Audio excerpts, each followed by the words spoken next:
Number 1 2023 जब scientist ने एक तरीका ढूंढा to simulating the early universe, वो भी ब्रैकेट नोटेशन जो कि एक बेसिक टॉपिक है क्वांटम मैकेनिक्स का, उसकी हेल्प से।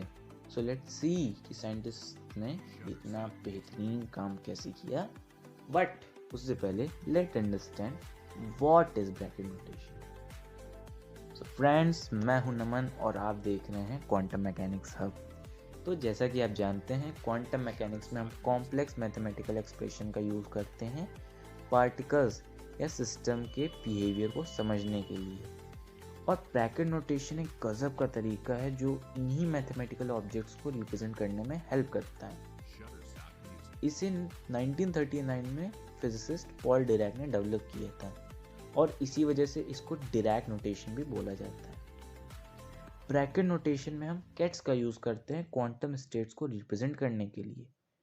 क्वांटम स्टेट्स बोले तो फिजिकल सिस्टम जैसे इलेक्ट्रॉन, जिनकी एक कोई पर्टिकुलर वैल्यू हो जैसे उनका चार्ज और स्पिन, और उनकी एक पर्टिकुलर एनर्जी हो जिनसे वो कैरेक्टराइज्ड हो। या अगर सीधे सीधे क्वांटम स्टेट की डेफिनेशन बोलें तो एक कंडीशन जिसमें फिजिकल सिस्टम एग्जिस्ट करे और वेव फंक्शन से डिस्क्राइब्ड हो। ये कैट्स वेक्टर होते हैं कॉम्प्लेक्स वेक्टर स्पेस में। वेक्टर स्टेट होते हैं फिजिकल सिस्टम, वो भी कॉम्प्लेक्स वेक्टर स्पेस में। लेकिन ये कॉम्प्लेक्स वेक्टर स्पेस होता क्या है? जब स्केलर फील्ड कॉम्प्लेक्स नंबर की होती है तब vector space complex vector space बोला जाता है। स्केलर कॉम्प्लेक्स नंबर तब होते हैं जब उनका मैग्नीट्यूड और डायरेक्शन 2D नंबर प्लेन में हो। वेक्टर स्पेस मतलब क्वांटम मैकेनिक्स की सभी पॉसिबल स्टेट किसी एक सिस्टम की वेक्टर स्पेस बनाती हो और एडिशन और मल्टीप्लिकेशन जैसे ऑपरेशन उसे मैनिपुलेट कर सकते हैं। ये कैट्स पार्टिकल के स्टेट रिप्रेजेंट करते हैं, जैसे उनकी पोजीशन, मोमेंटम या spin etcetera.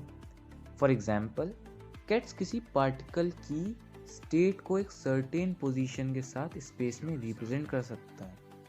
So I hope कि अब आप कैट समझ गए होंगे। अब ब्रास की बारी। तो ब्रास का यूज़ करते हैं कैट्स के डुअल स्पेस को रिप्रेजेंट करने के लिए। डुअल स्पेस मतलब सभी लीनियर मैप्स का सेट। Linear maps vector space homomorphisms होती हैं जिसे हम लीनियर अलजेब्रा से समझ सकते हैं। ब्रास एक तरह से लीनियर फंक्शनल्स या बोले तो क्वांटम मैकेनिक्स की मेजरमेंट को रिप्रेजेंट करती है। फॉर एग्जाम्पल, ब्रास किसी पार्टिकल की मोमेंटम के मेजरमेंट को रिप्रेजेंट कर सकती है। अब आप शायद ब्रा भी समझ गए होंगे। तो जब हम ब्रा और किट को कंबाइन कर देते हैं तब हमें मिलता है ब्रैकेट नोटेशन, जो वेक्टर के इनर प्रोडक्ट को रिप्रेजेंट करता है। और यही इनर प्रोडक्ट हमें इम्पॉर्टेंट इन्फॉर्मेशन देता है क्वांटम सिस्टम के बारे में, जैसे उनकी प्रोबेबिलिटीज़ और एक्सेप्शन वैल्यूज़। ब्रैकेट नोटेशन का यूज़ करके हम कॉम्प्लेक्स क्वांटम मैकेनिकल ऑपरेशन और कैलकुलेशन को एक कॉम्पैक्ट वे में एक्सप्रेस कर सकते हैं। ये एक बहुत सही चीज़ है क्वांटम सिस्टम्स को समझने के लिए। इसका मेन काम यही है कि एक पार्टिकल या सिस्टम को वेक्टर स्पेस में किसी एक स्पेसिफिक वैल्यू जैसे मोमेंटम, स्पिन एक्सेट्रा के साथ रिप्रेजेंट करना। इस ब्रैकेट नोटेशन की ज़रूरत क्या है ये मैं आपको बता देता हूँ। तो जैसे कि आप जानते हैं कि क्वांटम मैकेनिक्स प्रोबेबिलिटीज़ और पॉसिबिलिटीज़ से डील करती है, तो ये नोटेशन इन्हीं प्रोबेबिलिटी को बताने में हेल्प करता है। मेन इसका सीधा सीधा काम यही होता है और इसे आप मैजिक कोड भी बोल सकते हैं। ब्रैकेट नोटेशन सिर्फ थ्योरेटिकली सीमित नहीं है, ये quantum computing, quantum cryptography, quantum material जिसमें हम इलेक्ट्रॉनिक एंड मैग्नेटिक प्रॉपर्टीज़ को समझते हैं, क्वांटम कम्युनिकेशन और क्वांटम सिमुलेशन जैसी चीज़ों में हेल्प करता है। तो अब जैसा कि वीडियो का टॉपिक हमारा यही है कि scientist simulate the early universe, तो हम लोग क्वांटम सिमुलेशन पर नज़र डालते हैं। तो क्वांटम सिमुलेशन क्वांटम कंप्यूटर से मुमकिन है क्योंकि क्वांटम सिमुलेशन में आप molecules, financial marketing, weather system, इन सब की प्रोबेबिलिटीज़ निकालते हो और आउटपुट बहुत कॉम्प्लेक्स हो जाता है जो नॉर्मल कंप्यूटर्स हैंडल नहीं कर सकते एक्सेप्ट क्वांटम कंप्यूटर्स। और जैसा कि मैंने आपको बताया था, प्रोबेबिलिटीज़ में हेल्प कौन करता है? Yes, it is bracket notation. तो इसी बात को आगे ले चलते हुए इस बारे में बात करते हैं कि साइंटिस्ट ने अर्ली यूनिवर्स कैसे सिमुलेट किए। सो रिसर्चर्स ने सबसे पहले क्वांटम कंप्यूटर की हेल्प ली और एक अर्ली यूनिवर्स का सिमुलेशन बनाया।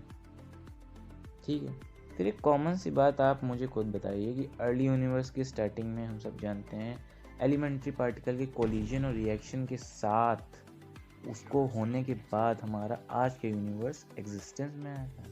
तो अब हम ये तो नहीं जानते कि किस पार्टिकल ने किस तरह काम किया होगा, उसके आगे पीछे कहानी तो हम जानते नहीं हैं। तब तक नहीं जानते तब जब तक उसमें हम लोग प्रोबेबिलिटीज़ ना जोड़ दें, यानी कि mimicking of behaviour of elementary particles. और इसमें हमारी हेल्प कर सकता है ब्रैकेट नोटेशन।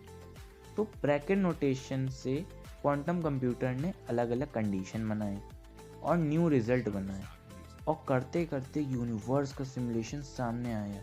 उन्होंने particle interaction, fluctuation in the CMB और potential origins of the big bang जैसे फेनोमेना उस सिमुलेशन में जोड़े, और ब्रैकेट नोटेशन ने एक एक कॉम्प्लेक्सिटी को कैप्चर किया ताकि हम उसे समझकर अर्ली यूनिवर्स को बखूबी रूप से समझ सकें। That's amazing idea. कुछ साइंटिस्ट का तो ये भी कहना है कि इससे डार्क एनर्जी और डार्क मैटर जैसे टू हाइपोथेटिकल फोर्सेस को समझ पाएंगे इससे, और जनरल थ्योरी ऑफ रिलेटिविटी और क्वांटम मैकेनिक्स को जोड़ने वाली चाबी को भी इससे ढूंढ सकते हैं। ये अभी उनका सिर्फ अनुमान है।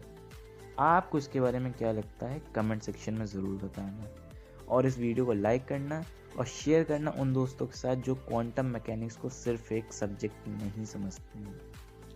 और अगर आपको अभी तक कोई भी प्रॉब्लम हुई है तो वो भी आप कमेंट सेक्शन में पूछ सकते हैं। और तब तक के लिए कीप लर्निंग, बी क्यूरियस। जय हिंद।